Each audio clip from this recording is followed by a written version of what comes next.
India के शहर आगरा में मुगल एम्पायर के आर्किटेक्ट्स का एक ऐसा शाहकार मौजूद है जिसको आज पूरी दुनिया ताजमहल के नाम से पहचानती है। 42 एकड़ पर फैला दूर से ही चमकता हुआ ये मकबरा जहां अपने अंदर खूबसूरती के बागीचे सजाए हुए हैं, वहीं इसके ऊपर गम और उदासी के कई बादल अभी तक मंडला रहे। लगभग 400 साल पहले बनाई जाने वाली ये खूबसूरत बिल्डिंग जहां अपने दौर की सबसे बड़ी और सबसे शानदार बिल्डिंग हुआ करती थी, वहीं आज इसको दुनिया का 7वां अजूबा भी माना जाता है। इस आलीशान स्ट्रक्चर को बनाने में 20,000 मजदूरों ने दिन रात खून पसीना बहाया, और वो भी 1 या 2 सालों तक नहीं बल्कि पूरे 22 सालों तक। अगर आज के दौर में इसकी कीमत का अंदाजा लगाया जाए तो संगे मरमर का ये अनमोल मकबरा हैरत अंगेज तौर पे $1 बिलियन यानी 7,500 करोड़ रुपयों से भी ज्यादा महंगा है, क्योंकि इस बिल्डिंग में मुगल आर्किटेक्ट्स ने अपने हुनर की कई ऐसी निशानियां छोड़ी थी जिनकी दुनिया के टॉप इंजीनियर्स भी आज तक तारीफ करते हैं। इस बिल्डिंग को ऐसे डिजाइन किया गया कि जब मेन गेट के पीछे से इसको देखा जाता है तो ये काफी बड़ी लगती है, लेकिन जैसे ही मेन गेट की तरफ बढ़ा जाता है तो ऑटोमेटिकली इसका साइज छोटा होता जाता है। दिमाग को चकरा देने वाली ये कोई पहली ट्रिक नहीं थी जो मुगल आर्किटेक्ट्स ने इस्तेमाल की हो। इसके गिर्द चारों मीनारों को बिल्कुल सीधा खड़ा नहीं किया गया, बल्कि ये मीनार बाहर की तरफ थोड़ा झुके हुए हैं, क्योंकि अगर इनको सीधा खड़ा किया जाता तो दूर से देखने पर ये अंदर की तरफ झुके हुए लगते, जैसा कि इन मस्जिदों में आप देख सकते हैं। इन मीनारों को बाहर की तरफ झुकाने का एक और रीजन भी था, और वो ये था कि खतरनाक अर्थक्वेक की सूरत में अगर ये मीनार गिरे भी तो ये बाहर की तरफ गिरकर ताजमहल पर एक आंच भी ना आने दे। लेकिन आखिर माजरा क्या था कि इसको बनाने वाले किसी सूरत में इस पर एक खराश भी बर्दाश्त नहीं कर सकते थे। ताजमहल के वो कौन कौन से राज थे जिनको 400 साल पहले छुपाने की कोशिश की गई थी, और जब उस दौर में कंक्रीट या स्टील ही नहीं हुआ करता था तो आखिर इस आलीशान मकबरे और इस पर मौजूद 40 मीटर ऊंचे डूम को कैसे बनाया गया, ये सब और इससे भी ज्यादा आप जान सकेंगे आज की इस स्पेशल वीडियो में। नाजरीन, ये मामला स्टार्ट हुआ था सन 1607 में, जब इंडिया और पाकिस्तान के इस खित्ते में मुगल एम्पायर का होल्ड हुआ करता था। इस दिन मुगल शहंशाह का सबसे छोटा बेटा शहाबुद्दीन मोहम्मद खुर्रम 15 साल का हो चुका था, और उसी की सेलिब्रेशन के लिए आगरा फोर्ट में एक आलीशान पार्टी रखी गई थी।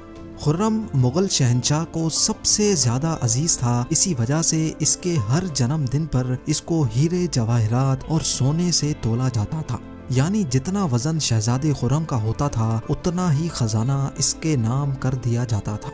लेकिन इस जन्मदिन पर कुछ और भी खास होने वाला था। मुगल शहंशाह ने शहजादे खुर्रम की शादी अपने एक वकील की बेटी के साथ कर दी, जिसको मुमताज महल के नाम से जाना जाता है। मुमताज और खुर्रम को पहले दिन ही एक दूसरे से बेइंतहा मोहब्बत हो चुकी थी, और उस वक्त ये किसी को भी मालूम नहीं था कि इस मोहब्बत का बोलबाला हमेशा के लिए रहने वाला है। अगले 10 सालों तक शहजादे ने कई जंगें लड़ी और उनमें भरपूर कामयाबी भी हासिल की। इसी वजह से शहंशाह ने खुश होकर उनको शाहजहां के लक़ब से नवाजा, जिसका मतलब है दुनिया का बादशाह। शाहजहां की टोटल 6 बीवियां थीं जो आगरा फोर्ट के हरम में ही रहती थीं। इन 6 में से शाहजहां सबसे ज्यादा मोहब्बत मुमताज से करते थे, और यही वजह थी कि उनका ज्यादातर वक्त मुमताज महल के साथ ही गुजरता था।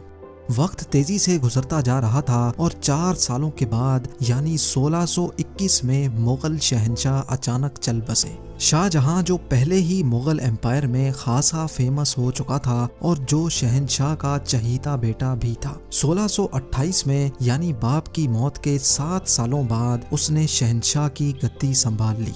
पूरी मुगलिया सल्तनत अपने नए शहंशाह से बेहद खुश नजर आती थी। ये वो पीरियड था जब मुगल एम्पायर अपने पूरे उरूज पर थी, यानी पूरे इंडिया पाकिस्तान के साथ साथ अफगानिस्तान के भी कई हिस्सों में मुगलिया सल्तनत का राज हुआ करता था। सारे फैसले शाहजहां खुद करता था, जबकि मुमताज महल पीछे रहकर शाहजहां को मशवरे दिया करती थी। लेकिन किसी को भी इस बात का इल्म नहीं था कि ये खुशियां अनकरीब मातम में बदलने वाली हैं। गद्दी संभाले अभी 1 ही साल गुजरा था कि एक बार फिर से मुगल एम्पायर को दुश्मनों का सामना करना पड़ा। अगले 2 साल जंग चलती रही और शाहजहां को इस जंग में भी भरपूर कामयाबी नसीब हुई। लेकिन शाहजहां अभी इस कामयाबी का जश्न मनाते कि उनको एक अफसोसनाक खबर से आगाह किया गया। मुमताज महल, जो कि शाहजहां के 14वें बच्चे को जन्म दे रही थी, उसकी हालत बिगड़ गई और 17 जून सन 1631 को वो ना चाहते हुए भी इस दुनिया से चल बसी। पूरी मुगलिया सल्तनत का जश्न देखते ही देखते मातम में बदल गया। ये खबर जो शाहजहां पर आग बनकर गिरी थी, उसने तो जैसे इनकी दुनिया ही खत्म कर डाली। शाहजहां की सबसे पहली मोहब्बत और उनकी सबसे अजीज बीवी मुमताज महल इस दुनिया से रुखसत हो चुकी थी। कहा जाता है कि इस गम की परछाई ने शाहजहां को काले अंधेरों में धकेल दिया था। अगले 8 दिनों तक उन्होंने कुछ नहीं खाया और अगले 2 सालों तक ना कोई मौसीकी सुनी और ना ही परफ्यूम लगाया। मुमताज महल ने मरने से पहले एक आखिरी ख्वाहिश की थी। वो चाहती थी कि उनकी कब्र दुनिया के सबसे खूबसूरत मकबरे में बनाई जाए। इस टास्क को और मुमताज महल की आखिरी ख्वाहिश को पूरा करने के लिए शाहजहां ने अपनी सारी दौलत और पूरी जिंदगी वक्फ करने का इरादा कर लिया। मुमताज के गुजरने के 6 माह बाद यानी 1632 में ही ताजमहल की कंस्ट्रक्शन का काम शुरू कर दिया गया। करीब 20,000 से भी ज्यादा मजदूर, पत्थर तराश और कारीगरों को पूरी सल्तनत से इकट्ठा किया गया। लश्करों के लश्कर शाहजहां के हुक्म पर आगरा बुलवा लिए गए थे। क्योंकि मुमताज की कब्र यमुना रिवर के बराबर में मौजूद थी, इसी वजह से इस जगह पर दुनिया की सबसे खूबसूरत बिल्डिंग बनाना काफी मुश्किल टास्क था। रिवर के किनारे जमीन काफी सॉफ्ट होती है और अगर यहाँ खुदाई का काम किया गया तो पानी का बहाव ताजमहल की फाउंडेशन को भी नुकसान पहुंचा सकता था। इस मसले से निपटने के लिए मुगल इंजीनियर्स ने यहाँ सबसे पहले जमीन के अंदर कई कुएं खुदवाना शुरू किए। मजदूर ये कुएं तब तक खोदते रहते जब तक खुश्क जमीन नजर ना आ जाती थी। इन कुओं को पत्थरों और गारे से भरा गया और फिर उसके ऊपर पत्थरों के बड़े बड़े कॉलम्स खड़े किए गए। इस सारे काम को अंजाम देने के लिए मजदूरों के साथ साथ हाथियों की एक बहुत बड़ी फौज को भी इस्तेमाल किया गया। मुगल इंजीनियर्स की ये ट्रिक काम कर चुकी थी और अब एक ऐसी मजबूत फाउंडेशन तैयार थी जो नरम जमीन पर भी फौलाद बनकर खड़ी थी। फाउंडेशन के बाद अब बारी थी एक ऐसे बिल्डिंग डिजाइन की जो आज से पहले किसी ने भी ना देखा हो। एक ऐसा डिजाइन जो पिछले सारे रिकॉर्ड तोड़ डाले। ताजमहल के डिजाइन का आइडिया शाहजहां ने अपने बाप दादा के मकबरों से लिया था। बाप के मकबरे से मीनारों का आइडिया लिया गया, दादा के मकबरे से बिल्डिंग कोर का आइडिया लिया और अपने अंकल के मकबरे से डोम का आइडिया लिया था। और जब इन सबको कंबाइन किया गया तो एक शानदार और आलीशान डिजाइन उभर कर सामने आया। बिल्डिंग के स्ट्रक्चर को बनाने के लिए लाखों नहीं करोड़ों ईंटें मौके पर ही बेक की गईं।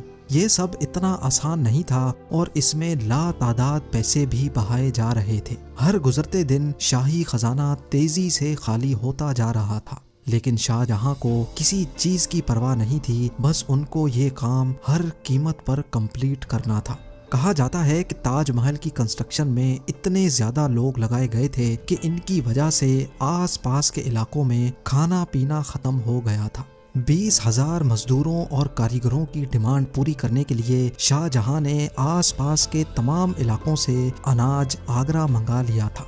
कई सालों की मेहनत के बाद बिल्डिंग का स्ट्रक्चर कंप्लीट हो चुका था और अब बारी थी इसको संगे मरमर से सजाने की। ये संगे मरमर आगरा से 400 किलोमीटर दूर राजस्थान से मंगाया जाना था, क्योंकि यहाँ का मकराना मार्बल आज तक दुनिया का फाइनेस्ट मार्बल माना जाता है। शाहजहां ने ताजमहल के लिए पूरा मकराना मार्बल रिजर्व कर लिया था, यानी जब तक ताजमहल की डिमांड पूरी नहीं हो पाएगी तब तक किसी को भी ये मार्बल खरीदने की इजाजत नहीं थी। 1000 हाथियों की मदद से हजारों टन वजनी मार्बल राजस्थान से आगरा मंगाया गया। ताजमहल का ये खूबसूरत डोम इतना बड़ा है कि इसका अंदाजा सिर्फ आंखों से देखकर ही लगाया जा सकता है। आजकल इस तरह के डोम बड़ी आसानी से स्टील स्ट्रक्चर पर बनाए जा सकते हैं, लेकिन 400 साल पहले 40 मीटर ऊंचे डोम को बनाने में उनके पास सिर्फ पत्थरों का ही सहारा था। इस डोम को बनाने में मुगल इंजीनियर्स ने जो स्ट्रेस कैलकुलेशन की थी, उसकी आज के इंजीनियर्स भी बहुत तारीफ करते हैं।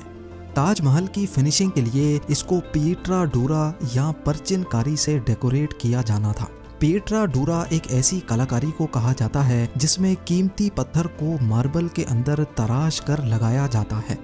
मार्बल को बड़ी महारत और बारीकी से कीमती पत्थर की शेप के हिसाब से तराशा जाता है और फिर उसमें पत्थर को ग्लू के जरिए चिपकाया जाता है। ताजमहल पर इस्तेमाल होने वाली ग्लू कोई आम ग्लू नहीं थी। काफ़ी रिसर्च और लेबॉर्ट्री टेस्ट के बाद मालूम पड़ा कि ये ग्लू शीरा, लेमन जूस और संगमरमर पाउडर को मिलाकर बनाई जाती थी। वही सेम ग्लू आज भी ताजमहल की रेनोवेशन के लिए इस्तेमाल की जाती है। ताजमहल की खास बातों में एक बात यह भी है कि ये दिन में 4 मर्तबा अपने रंग बदलता है। सूरज निकलने से पहले ये बिल्कुल ब्लैक शेड देता है, सूरज निकलने के बाद ये लाइट येलो और पिंक शेड देता है, जबकि दोपहर के वक्त ताजमहल की खूबसूरती का नया रुख देखने को मिलता है। नीले आसमान पर जैसे मोती चमक रहा हो और सनसेट के वक्त ये पूरी बिल्डिंग गोल्डन कलर की दिखाई देती है। पूरे 22 सालों के बाद सन 1654 में ताजमहल की कंस्ट्रक्शन का काम मुकम्मल कर लिया गया। शाहजहां अपनी बेगम की याद में दुनिया का सबसे खूबसूरत मकबरा बनाने में कामयाब हो चुका था। शाहजहां ने इस आलीशान इमारत का नाम अपनी पसंदीदा बीवी की याद में ही रखा। मुमताज महल से इसका नाम ताजमहल रख दिया गया। हर साल शाहजहां मुमताज की बरसी पर यमुना रिवर के जरिए ताजमहल पर जाया करते थे। ये ताजमहल की ऐसी एंट्रेंस थी जिसको सिर्फ शाही खानदान के लिए ही बनाया गया था। इस एंट्रेंस की दीवारों पर दिलकश नक्काशी का काम किया गया था, जो शायद सिर्फ शाही आंखों के देखने के लिए ही किया गया था। शाहजहां का ये महंगा तरीन प्रोजेक्ट कंप्लीट तो हो चुका था, लेकिन इसने मुगलिया सल्तनत को तबाही के किनारे पर ला खड़ा किया। 4 सालों के बाद यानी 1658 में शाहजहां और मुमताज के अपने ही बेटे ने शाही तख्त उलट दिया और खुद मुगल एम्पायर का शहंशाह बन गया। शाहजहां जो पिछले 30 सालों से इस तख्त पर राज कर रहे थे, उसको कैदी बनाकर आगरा फोर्ट में ही बंद कर दिया गया। सिर्फ एक फैसिलिटी ऐसी थी जो शाहजहां को दी गई, और वो ये थी कि जिस कमरे में उसको बंद किया गया था, उसकी खिड़की से वो ताजमहल को देख सकते थे। 8 साल कैद में रहने के बाद 74 ईयर्स की एज में शाहजहां भी इस दुनिया को अलविदा कर गए। शाहजहां का अब मुमताज से दोबारा मिलने का वक्त आ चुका था और उनको ताजमहल में ही दफन कर दिया गया। उम्मीद है ज़ेम टीवी की ये वीडियो भी आप लोग भरपूर लाइक और शेयर करेंगे। आप लोगों के प्यार भरे कमेंट्स का बेहद शुक्रिया। मिलते हैं अगली शानदार वीडियो में।